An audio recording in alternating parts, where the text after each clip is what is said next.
الحمد لله نحمده ونستعينه ونستغفره ونعوذ بالله من شرور أنفسنا ومن سيئات أعمالنا من يهده الله فلا مضل له ومن يضلله فلا هادي له وأشهد أن لا إله إلا الله وحده لا شريك له وأشهد أن سيدنا ونبينا ومولانا محمدا عبده ورسوله صلى الله تعالى عليه وعلى آله وصحبه وبارك وسلم تسليما كثيرا.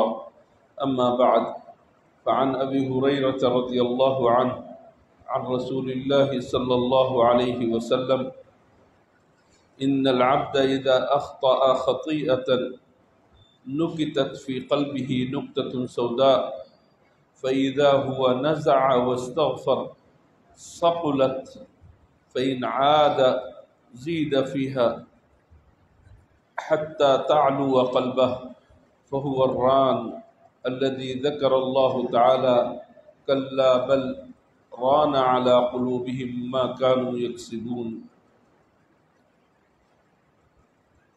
حضرت ابو ہریرہ رضی اللہ تعالیٰ عنہ سے روایت ہے، رسول اللہ صلی اللہ علیہ وسلم نے ارشاد فرمایا کہ جب کوئی بندہ کوئی غلطی کرتا ہے، گناہ کرتا ہے، چھوٹا ہو بڑا ہو،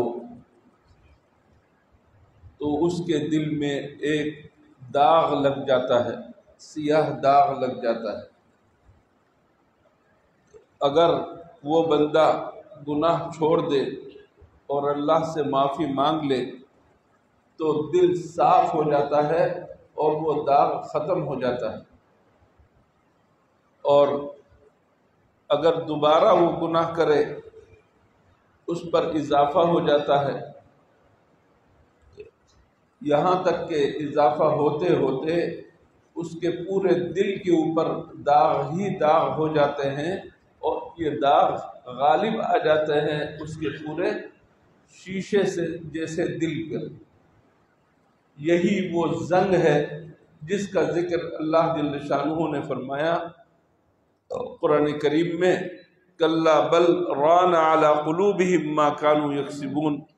ان لوگوں کو ان کے اعمال کی وجہ سے ان کے دلوں کے اوپر زنگ لگ گیا ہے. میرے دوستو، ہم لوگ دنیا میں زندگی گزار رہے ہیں. اللہ تعالیٰ نے ہمیں پیدا کیا عبادت کے لیے.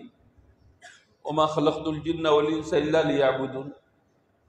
اس کا تقاضا یہ تھا کہ ہم دن رات اللہ کی عبادت کرتے، سجدے میں پڑے رہتے، اللہ کے سامنے رکوع کرتے رہتے، عبادت ہی عبادت کرتے. اصل حق تو یہ تھا.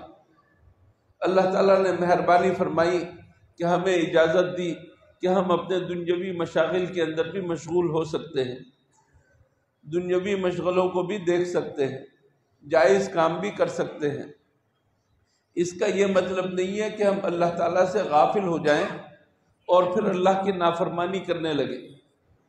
اللہ کی نافرمانی کس طرح ہے، آپ ذرا اس کو مثال سے میری تشریح سے ذرا سمجھنے کی کوشش کریں.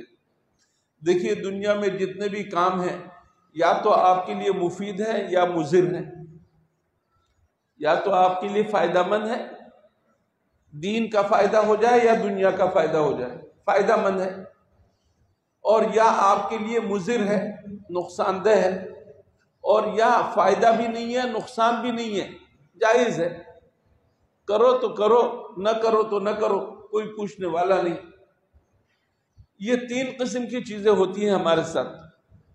اگر کوئی کام مفید ہے دین کے لیے تو سبحان اللہ، اور کوئی کام دنیا کے لیے مفید ہے تو وہ بھی سبحان اللہ، لیکن اس صورت میں جب دین کے لیے مضر نہ ہو. آپ نے پیسے کمائے رشوت سے، دنیا کا تو فائدہ ہو گیا، لیکن دین کے لیے سخت مضر ہے، آخرت کے لیے مضر ہے. لہذا ایسی کمائی صحیح نہیں. تو کبھی کام ہوتا ہے، کوئی بھی معاملہ ہوتا ہے دین کے لیے یا دنیا کے لیے مفید، اور کبھی وہ معاملہ ہوتا ہے دنیا اور دین دونوں کے لیے مضر، اور کبھی بے فائدہ ہوتا ہے، یعنی اس کے اندر نہ دنیا کا فائدہ نہ دین کا فائدہ اور نقصان بھی نہیں کوئی ظاہراً۔ یہ سوچنا ہماری غلطی ہے کہ نقصان نہیں ہے۔ اگر آپ کسی کام میں الجھ گئے، ایک لکڑی چھوٹی سی یا ایک تنکا، ایک چھڑی آپ نے لے لی، بیٹھ گئے اور آپ زمین کریدتے جا رہے ہیں، بظاہر کوئی نقصان نہیں ہے، بظاہر کوئی نقصان نہیں ہے، لیکن آپ نے ایک لایعنی اور فضول کام کیا۔ اور جب آپ کی پوری زندگی محدود ہے، سورج چل رہا ہے، دن آ رہا ہے، رات جا رہی ہے، رات آ رہی ہے، دن جا رہا ہے، تو آپ کی زندگی کے ایام گھٹتے جا رہے ہیں، تو آپ کی زندگی میں تو شمار ہے نا۔ آپ اگر ایک مرتبہ سبحان اللہ کہتے، ایک مرتبہ الحمدللہ کہتے، اپنے میزان عمل کو بھر دیتے، اس کے بجائے آپ نے کیا کیا؟ آپ نے اس کو کریدنے، زمین کریدنے کے اندر آپ نے لگا دیا۔ کوئی فائدہ نہیں۔ فائدہ نہ کرنا نقصان اٹھانا ہے، فائدہ نہ کرنا نقصان اٹھانا ہے۔ جیسا کہ میں نے ابھی کل بتایا تھا، موسم بہت اچھا ہے، بارانی ہے، بارش ہو رہی ہے، پانی آپ کے پاس نہیں تھا، اب بارش ہو رہی ہے، پانی موجود ہے، مٹی بھی شاندار ہے، موسم بھی اچھا ہے۔ اگر اس وقت تم نے دانہ نہیں لگایا، بیج نہیں بویا، تو نقصان اٹھاؤ گے۔ اسی طریقے سے اللہ تعالیٰ نے ہمیں ہر وقت بیج بونے کا موسم دیا ہے۔ جنت میں درخت لگاؤ، کہو سبحان اللہ، جنت میں درخت لگاؤ، کہو الحمدللہ، میزان کو نیکیوں سے بھرنا ہے، کہو الحمدللہ، کہو لا حول ولا قوت الا باللہ، عرش کے نیچے کا خزانہ ہے۔ اتنے سارے خزانوں کو چھوڑ دینا نقصان نہیں ہے؟ نقصان ہے۔ تو فرمایا حضور اکرم صلی اللہ علیہ وسلم یہ بتلا رہے ہیں کہ چھوٹی چیز کو چھوٹا نہیں سمجھنا چاہیے۔ اللہ کی نافرمانی چھوٹی ہو بڑی نافرمانی ہے، اس کو کم نہیں سمجھنا چاہیے۔ اور اس کی مثال حضور اکرم صلی اللہ علیہ وسلم نے اس طرح دی کہ جب بھی کوئی بندہ کوئی غلطی کرتا ہے، گناہ کرتا ہے، نافرمانی کرتا ہے، لایعنی کام کرتا ہے، تو دل میں ایک داغ سا لگ جاتا ہے۔ یہ دل ڈاکٹروں کے ہاں بھی بہت خطرناک ہے، اور یہ دل علماء اور صوفیاء اور اہل اللہ کے نزدیک بھی اصل چیز دل ہے، اور یہ دل انتہائی شفاف ہے۔ ڈاکٹروں کے نزدیک تو یہ براؤن ہے نا، لیکن علماء کے نزدیک، صوفیاء کے نزدیک، اللہ والوں کے نزدیک یہ شیشہ ہے، بالکل سفید چٹا۔ اور اب اس کے اندر جو ہے کوئی ایک معمولی داغ لگ جائے تو داغ دکھائی دے گا، اور اگر اس کو آپ نے دھو دیا سبحان اللہ، اور اگر آپ نے اس کو نہیں دھویا بلکہ اس کے اوپر ایک اور گناہ، اس کے اوپر ایک اور گناہ، اس کے اوپر ایک اور داغ، ہوتے ہوتے ہوتے ہوتے اس کے دل کے اوپر داغ ہی داغ ہو جائیں گے۔ اب ہدایت کی بات اصل تو دل ہی میں پہنچتی ہے نا، پہنچ نہیں پائے گی، اس کے دل کے اوپر گویا کہ مہر لگ جائے گی۔ اس وجہ سے معمولی کسی گناہ کو معمولی سمجھ کر کسی گناہ کو کرنا انتہائی خطرناک۔ اس کی اور بھی مثال دی حضور اکرم صلی اللہ علیہ وسلم نے۔ عن سہل بن سعد رضی اللہ عنہ ان رسول اللہ صلی اللہ علیہ وسلم قال ایاکم ومحقرات الذنوب، خبردار تم لوگ گناہوں میں چھوٹے سمجھے جانے والے، کمتر سمجھے جانے والے گناہوں کو کم نہ سمجھنا، ان سے بچو۔ اس کے بعد آپ نے مثال دی فإنما مثل محقرات الذنوب كمثل قوم نزلوا بطن واد، ایک جماعت جا رہی ہے سفر پہ، صحرا میں پہنچ گئی یا کسی وادی یا گھاٹی میں پہنچ گئی، اور ان کو اب کھانا پکانے کا تقاضا ہوا۔ ان کے پاس آج کے زمانے کی طرح گیس کا چولہا ہے نہیں، کوئی ہیٹر ہے نہیں، لہذا اب وہ لکڑیاں چن رہے ہیں۔ کس طرح؟ 10 آدمی ہیں، 10 طرف چلے گئے، ایک لکڑی یہ لے کر آیا، ایک لکڑی یہ لے کر آیا، ایک لکڑی وہ لے کر آیا، 10 لکڑیاں ہو گئی۔ 10 لکڑیوں سے چولہا جل گیا، آگ جل گئی اور کھانا پک گیا۔ اگر ایک لکڑی ہوتی، ایک تنکا ہوتا، کھانا نہ پکتا، لیکن 10 لکڑیاں جو ہوئی ہیں کھانا پک گیا۔ فرمایا حضور اکرم صلی اللہ علیہ وسلم نے کہ ان چھوٹے گناہ سمجھے جانے والے جو گناہ ہیں، ان کی مثال اس قوم کی طرح ہے جو کسی وادی پہ جا کر اترے اور یہ ایک تنکا لے کر آئے، وہ ایک لکڑی لے کر آئے، یہاں تک کہ اتنا سارا کچھ لے آئے کہ وہ کھانا جس سے وہ پکا لیں اور روٹی بنا لیں۔ فرمایا کہ وَإِنَّ مُحَقَّرَاتِ الذُّنُوبِ مَتَى يَأْخُذُ بِهَا صَاحِبُهَا يُهْلِكُهَا، اور یہ چھوٹے سمجھے جانے والے گناہ جب یہ گناہ کسی کو، گناہ کرنے والے کو پکڑ لیتے ہیں تو ہلاک کر کے رکھ دیتے ہیں۔ جس طرح ان چھوٹی چھوٹی لکڑیوں نے کھانا پکا کر سامنے کر دیا، اسی طریقے سے یہ سارے گناہ مل کر گناہ کرنے والے کو ہلاک کر دیں گے۔ چھوٹے کسی گناہ کو چھوٹا نہیں سمجھنا چاہیے۔ حضور اکرم صلی اللہ علیہ وسلم بخشائے تھے نا، بولیے، حضور اکرم صلی اللہ علیہ وسلم بخشائے تھے، اللہ تعالیٰ نے معاف فرما دیا، اگلے پچھلے ساری خطائیں معاف، ساری لغزشیں معاف، اللہ تعالیٰ نے اس طرح کر دیا۔ اس کے باوجود میرے دوستو ایک مجلس میں 70 دفعہ بلکہ 100 دفعہ حضور صلی اللہ علیہ وسلم کی زبان سے استغفار نکلتا تھا، استغفر اللہ، استغفر اللہ، استغفر اللہ، امت کو سکھانے کے لیے کہ دیکھو ہر دم استغفار کرو، ہر دم اللہ کو پیش نظر رکھو، استغفر اللہ، استغفر اللہ، استغفر اللہ۔ اور سنیے، حضرت انس رضی اللہ تعالیٰ عنہ فرماتے ہیں انکم لتعملون اعمالا ہی ادق فی اعینکم من الشعر۔ حضرت انس رضی اللہ تعالیٰ عنہ حضور صلی اللہ علیہ وسلم کے کیسے صحابی ہیں آپ کو معلوم ہے۔ حضور صلی اللہ علیہ وسلم کی خدمت کی انہوں نے 10 سال کی عمر سے وفات تک، گھر کے اندر جانے والے افراد میں تھے اور خوب حضور صلی اللہ علیہ وسلم کو دیکھا۔ خود حضور اکرم صلی اللہ علیہ وسلم ان کے گھر میں جاتے تھے تو حضور اکرم صلی اللہ علیہ وسلم سے اس طرح واقف تھے، زمانہ نبوت کے خوب مشاہدہ کرنے والے تھے۔ اللہ تعالیٰ نے حضور صلی اللہ علیہ وسلم کی دعا سے ان کو لمبی طویل زندگی دی۔ تو وہ فرماتے ہیں کہ تم لوگ ایسے کام انجام دیتے ہو جو تمہارے نزدیک تو بال سے زیادہ باریک ہے، جو تم یہ سمجھتے ہو یہ تو بہت معمولی چیز ہے، بال سے زیادہ باریک ہے، اس سے کیا ہوگا؟ کہتے ہیں کننا نعدها علی عہد رسول اللہ صلی اللہ علیہ وسلم من الموبقات، ہم ایسے کام کو حضور اکرم صلی اللہ علیہ وسلم کے زمانے میں مہلک سمجھتے تھے۔ ایسے کام کو تم لوگ سمجھتے ہو معمولی ہے اور ہم جو ہے اس کو مہلک سمجھتے تھے، مہلک سمجھتے تھے۔ میرے دوستو معاملہ بہت نازک ہے، جب تک آدمی اپنا محاسبہ کرتا نہ رہے، اپنے آپ کو کنٹرول نہ کرے، نجات بہت مشکل ہے۔ اپنے آپ کو کنٹرول کرنے کی ضرورت ہے، اپنے آپ کو متہم کرنے کی ضرورت ہے۔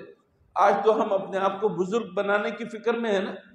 آپ کے سامنے کسی نے کہا کہ میں نے آج رات تہجد پڑھی تھی، آپ نے فوراً جھٹ سوچا سمجھا نہیں، فوراً اپنا پیش کر دیا کہ میں نے بھی 4 رکعتیں پڑھی تھی۔ کوئی شخص کہتا ہے کہ میں نفلی روزے رکھتا ہوں، آپ کہتے ہیں میں بھی ہمیشہ جمعرات اور پیر کو روزہ رکھتا ہوں، آپ نے اپنے آپ کو بھی بتا دیا۔ یہ جو جتلایا ہے کس کے لیے جتلایا ہے؟ ہمارے بزرگ تو ایسے تھے کہ رات بھر نفلیں پڑھتے، جاگتے اور صبح کے وقت اس طرح آواز نکالتے جیسے ابھی ابھی میں سو کر اٹھا ہوں، تاکہ گھر والوں کو بھی پتہ نہ چلے کہ میں نے نفلیں پڑھی، میں نے نوافل ادا کیے، گھر والوں کو بھی پتہ نہ چلے۔ بزرگوں کا حال یہ تھا، بزرگوں کا حال یہ تھا۔ نوافل روزے رکھتے تھے، نفل روزے رکھتے تھے، لیکن گھر والوں کو پتہ نہیں ہوتا تھا کہ نفل روزے سے ہیں۔ کھانا آتا کسی خادم کو، باندی کو، غلام کو کھلا دیتے اور خود جو ہے روزے سے ہوتے، پتہ ہی نہیں ہوتا گھر والوں کو کہ یہ روزے سے۔ تو اس طریقے سے اپنے آپ کا محاسبہ کر کے اور اپنے آپ کو کنٹرول کر کے رکھتے تھے۔ میرے دوستو، یہ رمضان کا مہینہ ایسا مہینہ ہے کہ ہم اپنے آپ کو کنٹرول کر سکتے ہیں۔ شیطان مزمحل ہے، کمزور ہے، اس وقت نفس کمزور ہے، اللہ تعالیٰ نے نیکی کی قوت کو غلبہ دیا ہے، اس موقع سے فائدہ اٹھا کر اپنے آپ کو عادی بنانے کی ضرورت ہے۔ ایک اور حدیث سن لیجیے، حضرت کعب بن عجرہ رضی اللہ تعالیٰ عنہ ایک مرتبہ بیمار پڑ گئے۔ ایک مرتبہ حضرت کعب بن عجرہ رضی اللہ تعالیٰ عنہ بیمار پڑ گئے۔ حضور اکرم صلی اللہ علیہ وسلم نے پوچھا کہاں ہیں؟ بتایا گیا کہ بیمار ہیں۔ تو حضور صلی اللہ علیہ وسلم عیادت کے لیے تشریف لے گئے اور جا کر ان سے فرمایا ابشر یا کعب، اے کعب تمہیں خوشخبری ہو۔